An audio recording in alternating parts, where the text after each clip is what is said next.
Welcome to Money Chats and Mishaps, a podcast by Fam Brokers hosted by Renae Long, the director and founder of Fam Brokers. 1 second. Yeah, sure. So this is going to frighten you. Yeah. So this is a true story, unfortunately. Like, this is the horror story, okay? This is the horror story that I was told 3 weeks ago. Long-standing client, desperate to get another house. Sold their house, they need to move into something else. They have kids, family, they don't want to be left, they don't want to have to stay at a hotel or whatever for a period of time. So they went to an open day at this new development. The person who they were about to sign a contract for did not own the property. Nice. Okay? Yep. Which they didn't find out about. So they sent me through all this details. I said, send me through more information. I went, go to your solicitor. Do not sign anything until you go to the solicitor. I emailed their solicitor. I know their solicitor. So you get to know a lot of solicitors, a lot of real estate agents, financial planners, accountants, because that's what you do. And Cheryl's gold, the best pirate mouth on the coast, and she'll know who it is saying that, but she's an amazing human. She phones me up and she says, what the blank is this? I went, does he even own it? Because there was a clause and there was a special schedule I had never seen on a contract. And usually I'll just, yep, that's fine, send it through. Like, I don't judge the contract because I'm not a lawyer. Yep. But I can identify things on a contract. And this schedule I'd never seen before. And I'm like, I don't even know what this means. So she did searches. He had gone onto somebody else's property, which he didn't even own, that he said he was. So I got them to talk to her. Then they phoned him and he said, oh, but I'm going to make an offer next March. Then we'll put the DA in and then we'll register it for development. And then we can do this. So there is so many ifs, ands or buts. But he took $50,000 off people that day. And they said, there's only one block that he's holding for us. If we don't transfer the money now, we're going to lose it. And it was like the Halloween special of The Simpsons. Yeah. I am freaking out going, do not transfer any money, but we have it, it'll be fine. See your solicitor. The Tuesday, and I'd spoken to Cheryl on the Monday, the Tuesday the clients phoned back and went, oh my God, he didn't even say it. The solicitor said this, what do you think? I went, follow your solicitor's advice. They're providing you legal advice to get you out of the doo-doo you would be in. So he's phoning me up. What do I say? I said, tell him to phone me and I'll tell him he doesn't even own it. So people are getting in that position. Now, I didn't think that happened. And I was, talk about boom, my mind's blown. But I was so scared about all of those other people that had put money on the table for a property that wasn't even owned by the person taking that money. That man's a shark. And that's what destroys an industry. That 1% of, excuse what I'm about to say, CRAP, that preys on the weak and vulnerable. That's a obviously we're talking about criminal activity there, but I'll give you I'll give you another example which your listeners and viewers might. The hairs on the back of my neck. It's very similar and it illustrates our point. So I can't remember when COVID was it like 4 years ago? Yep, 4.5 years ago. Yeah. So all my friends in land development ring me and said, look, COVID, we're never going to sell another block of land. And within literally, Renae, I think it was 4 weeks, all the stimulus packages had been announced and we're in the midst of a property boom and they'd sold all of their land. And what happens with the public listed property developers is they then go build more land. Yep. So the tractors are off and they have to sell it off disclosure, which you know. Yeah. So there's this wall of demand. Mm-hmm. Now, viewers and listeners, we were talking about auctions before. There's this wall of demand and there's just a nice professional person sitting in a sales and information centre selling land off the plan. And then the industry, if you recall, immediately moved to a ballot system. Do you remember? Yep, I do so actually. Your name goes into a barrel. It's like the Hunger Games for real estate. You have to, and this still prevails today, Yeah. you have to sign you have to be unconditional on signing with a non-refundable deposit. Now, this is not criminal activity. This is simply the way that you bought land from the COVID boom until today. Now, here's my point when you talk about your auction, right? So Mr. and Mrs. Smith are fantastic people, law-abiding, everything's great, and they're going to do business with a top 30 ASX-listed property development company. Everything's above board. Not denying that and not suggesting otherwise. They've come to you, they've done the right thing, they've got the information.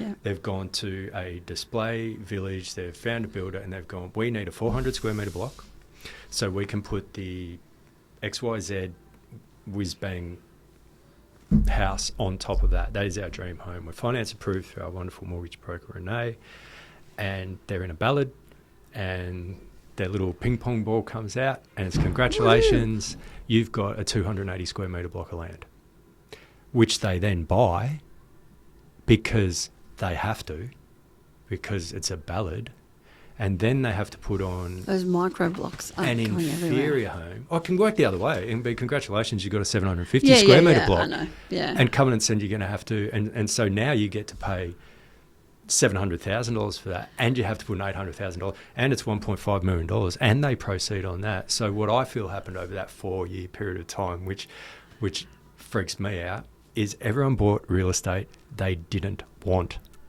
Yeah. That's how crazy it all got. And what you're saying is people are still doing that. Oh, it's a frenzy at times. Yeah. It really, really is. Which gets me back to the point I was making with being in such a good position where I do have unfettered access to property. But they don't have to be in the ping pong system with you. No, and that's the thing. It's so funny watching their conditioned behaviour. What do we have to do? We're Mach 10 with our hair falling out, and you're like, dude, just relax. Do you remember Lost in Space? Yeah. Danger Will Robertson? Yeah. That's what I call it, and there'll be so many people that don't know that. Yeah, we're pretty Google old, that. Ladies and gentlemen. No. Tui. That's why I'm wearing my hair on my face. You can't see my lines, you see. So, yeah, getting back to that privileged position where you can say to your clients, look, just relax, get all your ducks in a row and just live life normally, because the alternative is when you're buying real estate at the moment, that's a blood sport. And it is. I don't know how people would have a high pressure job, high maintenance children under the age of 3 and try and buy property. Like that's got to be challenging. Well, the stress levels alone. Yeah. So, I mean, if you get divorced, that's one of the highest things. Buying a house is one of the highest things. Medical is one of the highest things. Having children is one of the highest things. But financial stress impacts somebody. I think it impacts work. 83% of your staff will not be as productive, not be as aware, not be able to turn up as well if they don't have proper financial wellness or financial literacy skills. It's the same that you're talking about. If they don't know and they're in that frenzy, because people, I think fundamentally they think they're going to be homeless. And they don't want to be. Or left back, or not be able to retire. Or not be able to retire, Either I don't have a place to live. And I remember when I started selling real estate in Melbourne, your settlement timeframes were 6 to 9 months. And it's different for every state. So I've got clients in Western Australia, Victoria, New South Wales, South Australia, Northern Territory, Tassie. It depends on the state for the contracts. And you've got to remember, and you think, I haven't had one for a while there. What do I need to... Yeah. And working with the solicitor to go, okay, this is how long I've got, this is blah, blah, blah. Because you're right, some of them are 3 to 6 months. Is bridging finance still a thing? Is that... Yes, so there is...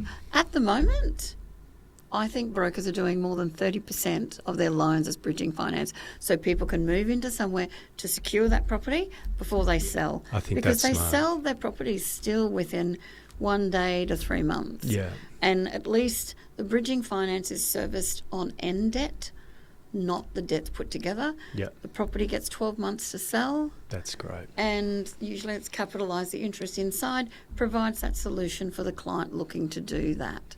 And when you're looking at more luxury homes, and there was a Facebook meme where it showed a picture, like a really old daggy house, a 1970s type of daggy house, and it says, you used to pay $199,000 for this, but now it's $1.4 million. Yeah. And yeah, because of the pricing and everything.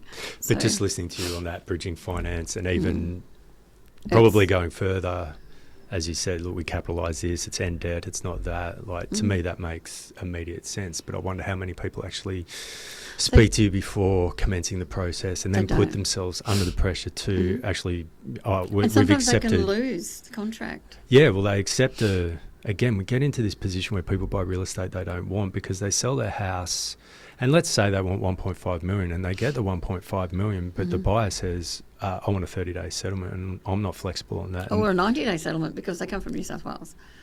But more importantly, the 30, and they then scramble to buy a house, and you can't tell me that they're going to buy exactly what they want. They're going to walk into a real estate agent and say, I want 4 bedrooms, double lock-up garage, I want to put all this, and then they'll buy something. Help me. It'll be 3 beds, bloody single lock-up garage, small block of land on a main road, but their choice is gone. You can do renovations. If you borrow another $250,000, you'll get the house you want. Yeah. Because you hear that sometimes. You do, but I think probably what we're summarising today is use your subject matter experts to circumnavigate the need to do 30 years of your own study. Like, go to the smart people, which means you're leveraging their experience and then their skills, their knowledge, and then have a relaxed experience through what ultimately can be either the most stressful thing you're ever going to do or the most relaxed thing you're going to do. And really, that's a service I provide, I think, and I know it's what you provide also. But it's that knowledge of who you can trust and who you can go out to. So brokers have to provide you best interest duties, where a lender doesn't. So we're under the different legislation. So if you go into a bank, they provide you with their one product. I've got best interest duties compliance, which is a national regulation, where, and I don't want to look in orange all day, right? I can wear orange sometimes, but not every day. I'm not going to the big house for anyone. But we have to provide a myriad of possible loans that best fit that person. So we have to look at the policy, the procedure, where they fit. So, and I've got an ACL, which is the same but different with some brokers as well. So some brokers have an ACL, they can access what's on panel, and on panel is your aggregation. So you have a cluster of banks. Most brokers have got between 34 or 22 to, I think, 60 plus lenders. So I can access over 102. So sometimes for the tricky ones or the larger ones and I had a unicorn deal come in, so it's the hardest deal I've ever seen in my life. And I closed my eyes because I'm filtering it. It was for $480 million. That's a nice deal. And we get paid on commission. So if I don't settle your deal, then I don't get paid. And people will come back, and over the years they say, oh, but you're on commission. You want to push that because it'll give you a higher commission.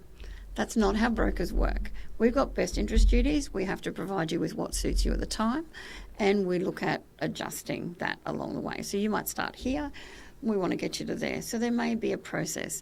You want to buy a house, but you've got no deposit, but you can access something else like a deposit bond because you fit the criteria, or you have to wait. So provide you with the example and system that you need to nurture you along your property portfolio journey. It's the same as self-managed super funds. But if you're coming into the industry and you think it's going to be all swings and roundabouts, and clients come to you and say, I read in the Australian Financial Review there was a scathing article, and if anybody wants to, you can Google my review on that. Happy for that. Well, that brokers earn, millions of dollars a year. Yeah, we don't, okay? We don't get paid as much as a lot of people. When you've been in business, you know that you pay your employees. If we earned that much, we would be earning the $63 billion profit that some of the majors do. Yep. And we definitely wouldn't be driving around in what we do, and our property portfolio would be a bit bigger. because we know which banks to go to. It's that service that provides something for most people. Not everyone, because some people can't do it at that point in time, but I think everybody can get there depending on their situation. But getting into that property market, at the moment, it is so difficult, and having access to different people. Every day I get a phone call from somebody going, I spoke to such and such, do you know anybody selling this? But there's so many buyer's agents now in the market. I get between 15 and 20 emails a day from buyer's agents or somebody that has just done a course and is now a buyer's agent that can find you the right product. With a buyer's agent, I know some great buyer's agents. I know some great creation wealth strategists, great financial planners, great accountants, great solicitors. I know great painters. I'd go to the painter if I wanted a beautiful piece of artwork on the door. But I don't want to link myself with 32 people that have sent me things via email or text message or phone me every day just because they're the most persistent buyer's agent. Doesn't mean they're going to be the best suited for my client. I want to be able to trust them.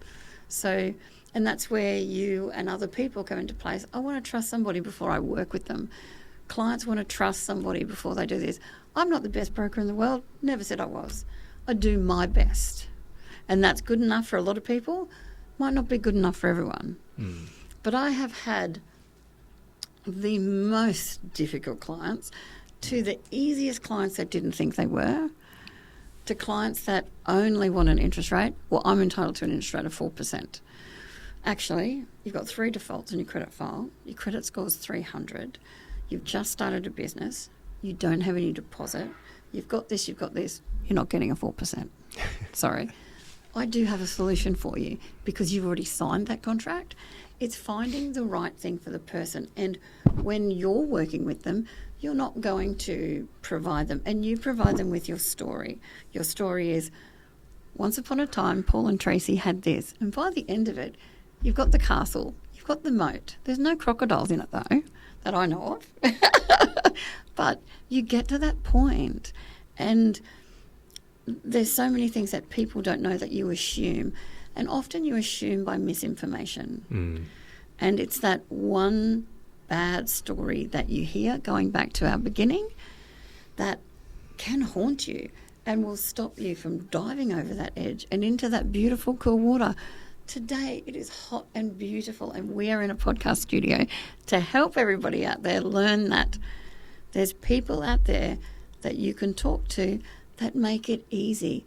If they're going to invest their time in you, let you invest their time in them. Yeah, I agree with that. Because it comes back tenfold, I think. Yeah, and we're not providing financial advice or anything like that. It's a conversation. And we have a really similar,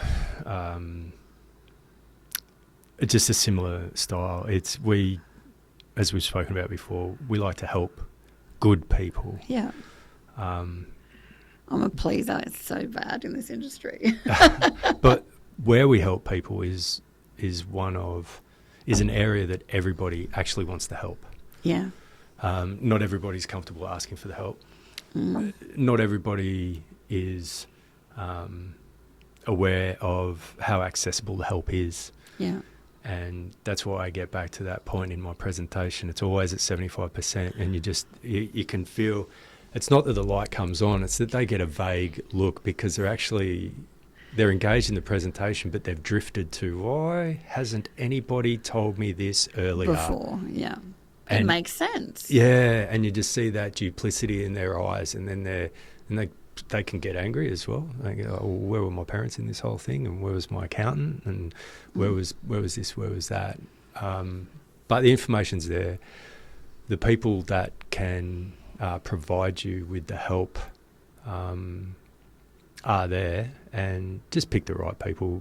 You've used phrases through this interview of this person's a good human and this person's, fine. I want to work with good humans. Yeah, and that's, well, it's really that help. I like helping people. You and I have other mutual colleagues that's what drives us. People could come and say, look, I'll give you a $500,000 a year pay rise to go and do this, and I wouldn't it's not the money for me. It's just that it's seeing how a person was when we met, and them having the courage to ask for help and to subordinate their ego. In 10 years' time, when you meet somebody at the twilight markets and they say, you changed my life, how does that make you feel? I have, I know in our industry ask people for testimonials, which has never really been something that I've done, but because I don't have a big business, as you know, and I don't aspire to have a big business. My business is very labour intensive by choice.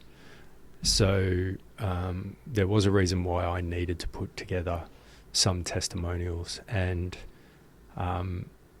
it was so touching because it wasn't a sentence of, hey, you know, you should. Google reviews 5. Paul's great, smiley. It just wasn't that. It was 2 pages, and you're right, the theme.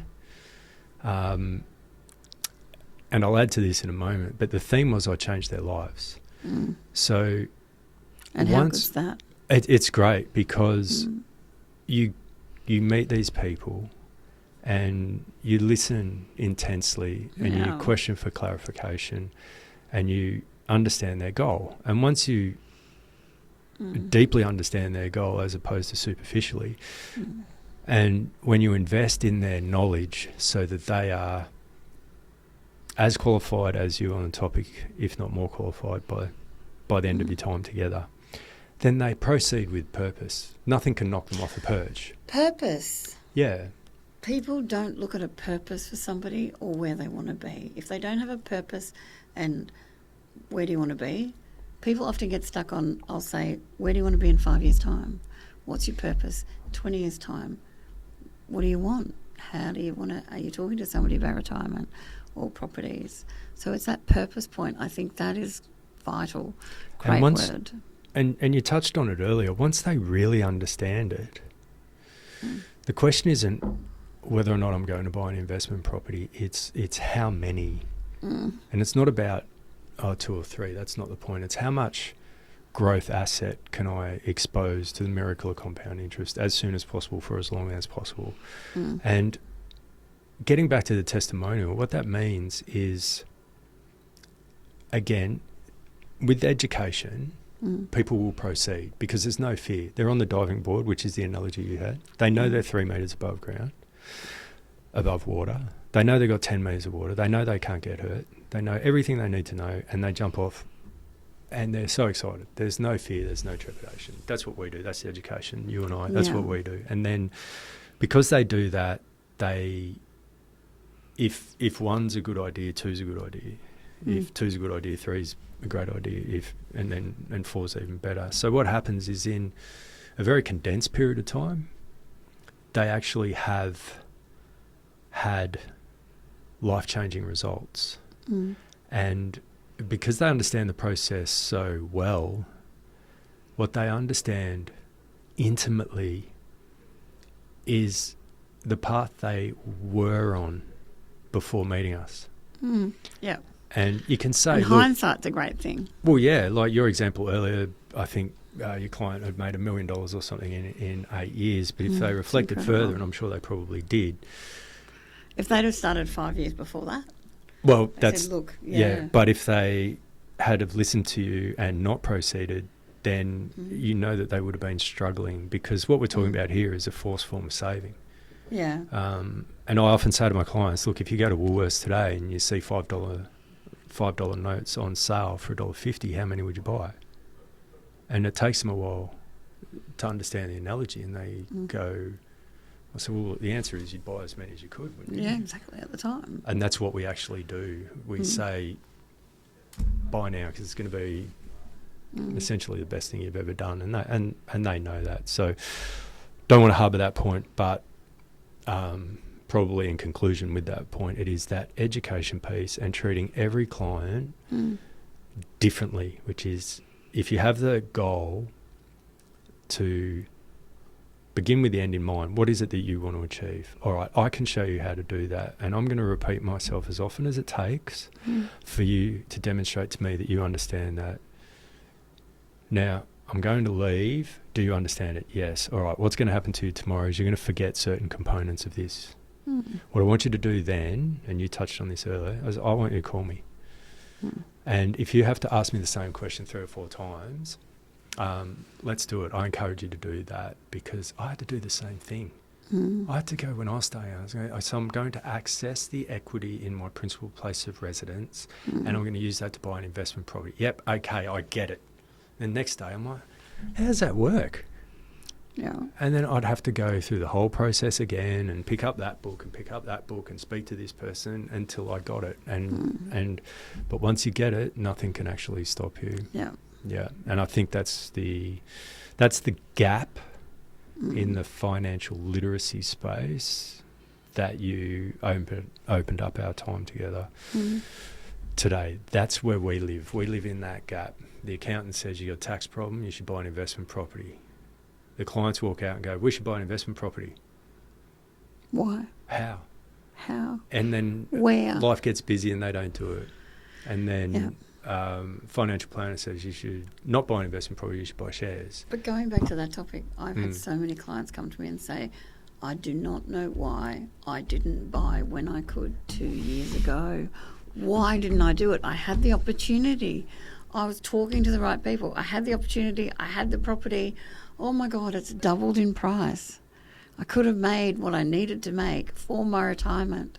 I could have retired early. I could have chucked that down and had no debt on my unoccupied, my PPR. So, and I think the answer there is they just did not have the right help. And they didn't know. And Yeah. And look, let's be honest, some clients are their own worst enemy as well, and they'll tell you all the reasons. And that, but again, that's fear. Yeah.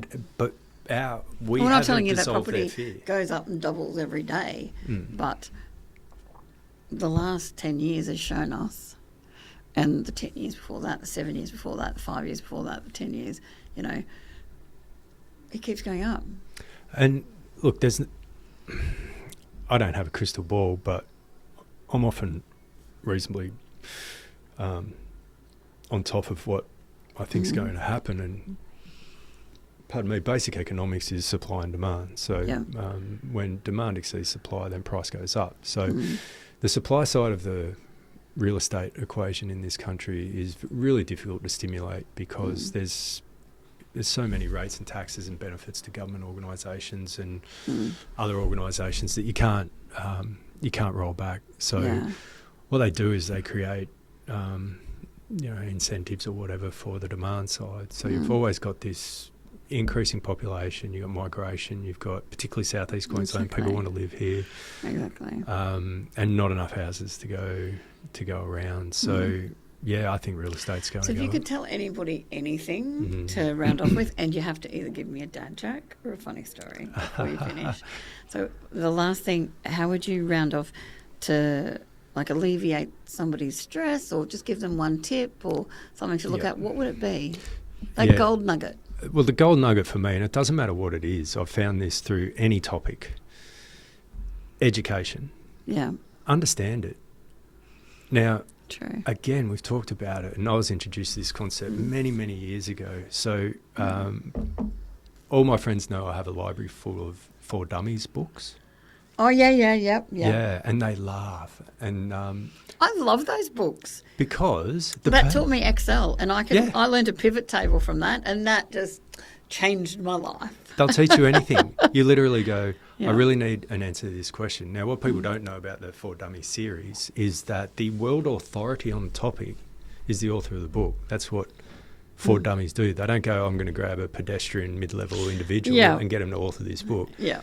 They grab the subject matter expert. So the nugget or the conclusion is if you understand it, you will do it. Yeah, pretty much. And if you want to understand it, you can say, I'm going to go to university and study it for 6 years. I don't really recommend doing that. Or I could just read a book that has been authored by the world authority on it. Then you understand it. Once you understand it, you will proceed. Yep. Particularly in our game, the sooner you start, the better off you'll be. Yeah. And your dad joke, come on. I don't really have a dad joke, but Do you have a funny story? No, well, I've got so many funny stories. My son's 16 and we were having dinner last night and he goes, Dad, I said, yeah, mate. He goes, how come you never see elephants hiding in trees? And I'm like, I don't know, mate. How come? And he said, because they're so good at it. Oh, wow. Mate, that's what he said. True story. I love it. Thank you so much for coming in. It's been great. Yeah, been a pleasure.